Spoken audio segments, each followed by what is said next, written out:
Good day. For our first lesson, I will be using SlideShare, and this SlideShare is made by Joanna Bernasol or Ma'am Joanna Bernasol.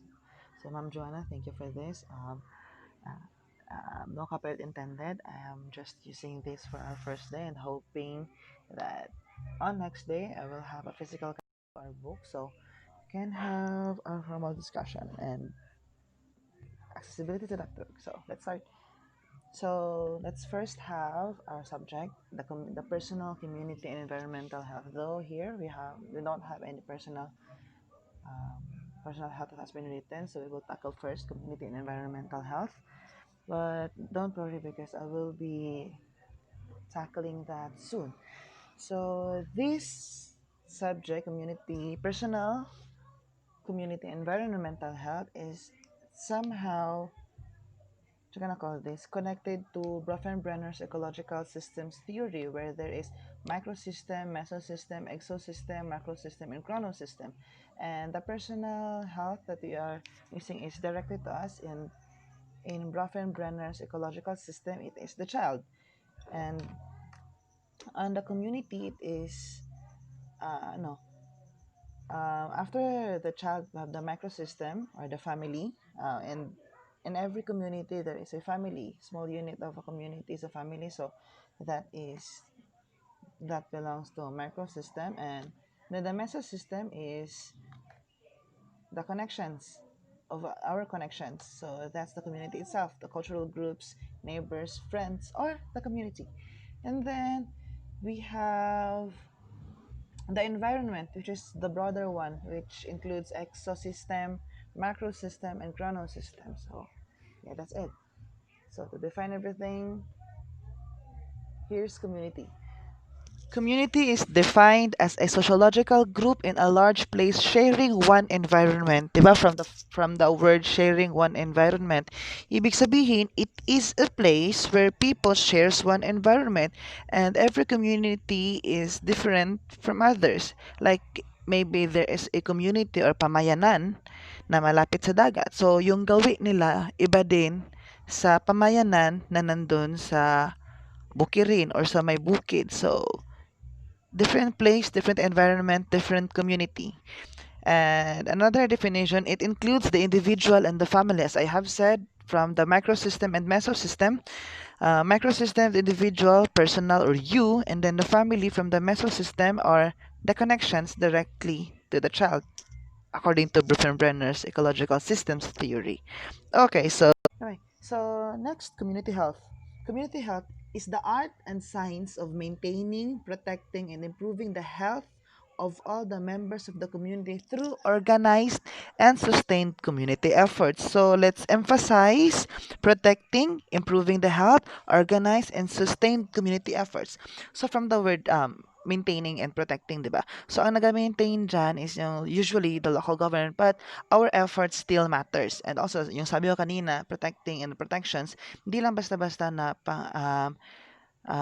kailangan natin trust yung security lang sa mga barangay tanod or iba pa na like barangay task force because we can be secure naman in our own way and in on our good efforts. Kasi di naman dapat na sila lang mag-e-effort. So, we should contribute to. And also, improving the health. Like, affected kasi lahat pag hindi improve yung health ng isang community. And then I'll explain that later. And then, yun, of all the members of the community through organized and sustained community effort. Organized, ano nag-organize yan? Usually, in order to have an organized event, there should be a leader. There should be someone na magli-lead, someone na mag-organize, someone na mag-manage. Example, pag sa classroom, the organizer, the manager, and the leader itself is the teacher. Pero pag wala yung teacher, merong OIC. I mean, merong class president kung saan siya yung pwede maging representative ng teacher para ma-organize yung room. And also sa community, di lang lahat dapat umaasa sa kapitan o sino yung mga leaders like the kagawads. We can also do efforts to be organized. If there is a good leader, there should be a good follower para mas organized. So, yun, no further explanations.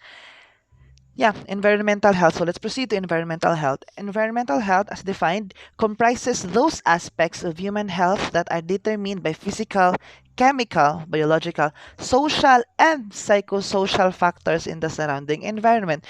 Human health, ibig sabihin, health nating lahat-lahat ng humans, hindi lang basta humans, pati mga hayop. Kaya yung hayop, pwedeng i-belong sa biological. And then, I'll explain that ito, anong connections nila. Physical, chemical, social and psychosocial factors. I'll explain it later kung bakit sila connected to each. Okay, so environmental issues that affect our community. This is population growth.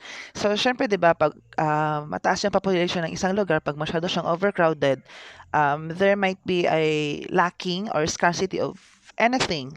Maybe food, clothing, maybe places.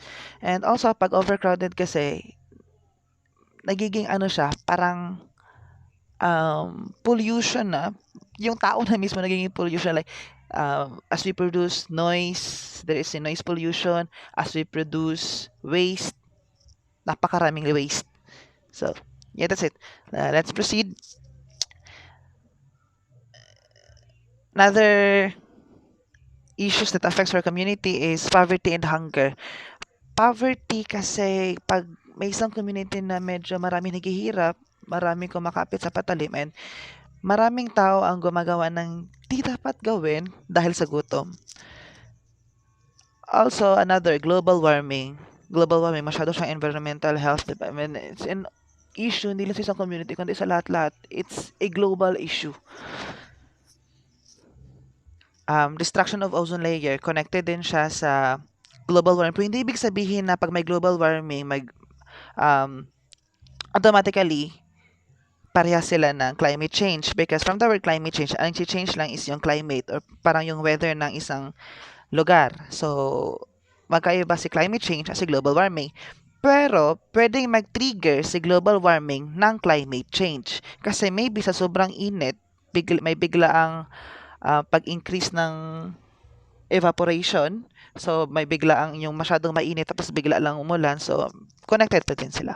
And then sa destruction of ozone layer, yung sinasabi ko kanina, pag dense yung lugar, overcrowded, there is a big possibility na magkakaroon ng madaming kalat. And then pag marami na yung kalat, and then yung iba, usually naman, itong ginagawa natin. And I also admit, I am guilty to this. Sinusunog, diba? And then, those garbages na sinusunog, nagkakaroon ng chemical reaction. Kaya sa environmental health kanina, belong yung chemical reaction. And then that chemical reaction, the chemicals na harmful sa ozone layer are the carbons. And then masyadong signs. So let's proceed. Yan. Ito, pollution, air, water, and noise pollution. So, air pollution, dapat breathable yung air natin, dapat safe siya. Water pollution, dapat potable yung iniinom natin kasi it might cause a lot of diseases. And noise pollution because noise, sabi nila, di naman siya masyadong considered a pollution yung noise kasi depende lang daw sa upbringing ng tao. But then, yun nga, depende sa upbringing ng tao. And then, there might be a possibility na dahil sa noise pollution magkakaroon ng tawag nito, yung sudden anger, and then yan, magkakaroon ng away. Maaaring pagmula ng noise pollution. And also, it is kind of irritating talaga pag masyado maingay. Lalo na pag hindi productive yung ingay. So, let's proceed. Disposal of solid and toxic waste. So, dapat proper yung disposal kaya para yung mga waste magkaroon ng chemical reaction na good chemical reaction. And sana yung mga waste na dispose lang sana, it should be biodegradable lang, and then the non-biodegradables should be recycled. Characteristics of a healthy community. Number 1, a clean and safe physical environment. Self-explanatory. Number 2, an environment that meets everyone's basic needs. Ibig sabihin, ang isang healthy na pamayanan is yung di mo na kailangan lumabas para maghanap pa ng mga resources kasi doon pa lang sa lugar nyo, kompleto ka na, mabubuhay ka na. Basic needs. Pero hindi ibig sabihin na sa lugar nyo, walang mall, wala yung mga basic needs nyo kasi di naman necessary na kailangan may mall sa lugar, sa community para maging healthy siya. So, it depends upon how are you going to define basic needs and the necessity and luxury. So, number 3. An environment that promotes social harmony and actively involves everyone. Social harmony, peace, actively involves everyone. So, ibig sabihin, di lang siya community na nagdi-discriminate, na nagpe-prejudice, and nag-i-stigmatize ng mga people. So, ibig sabihin, everyone is welcome. Dapat. Number 4, an understanding of local health and environment issues.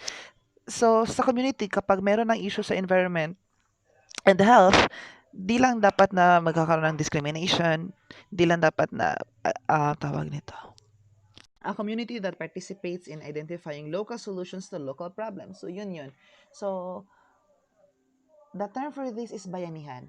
Yung nagtutulungan. Yun.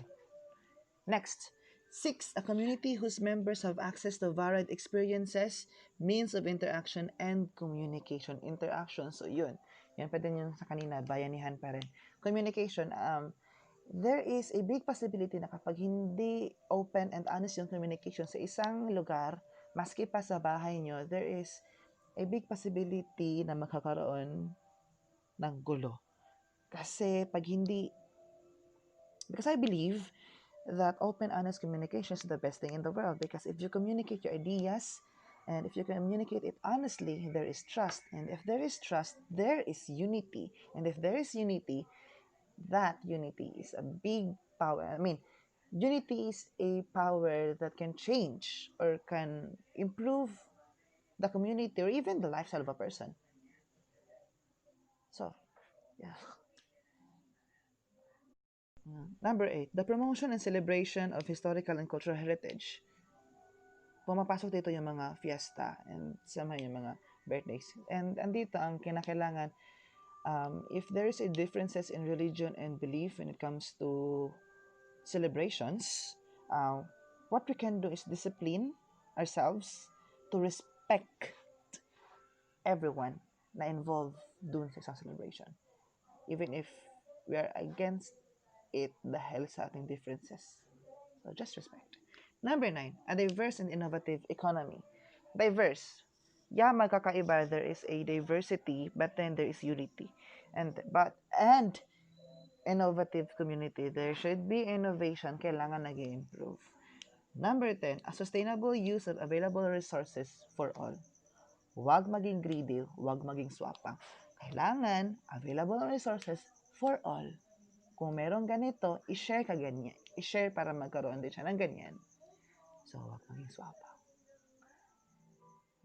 I will tackle that on the next activity.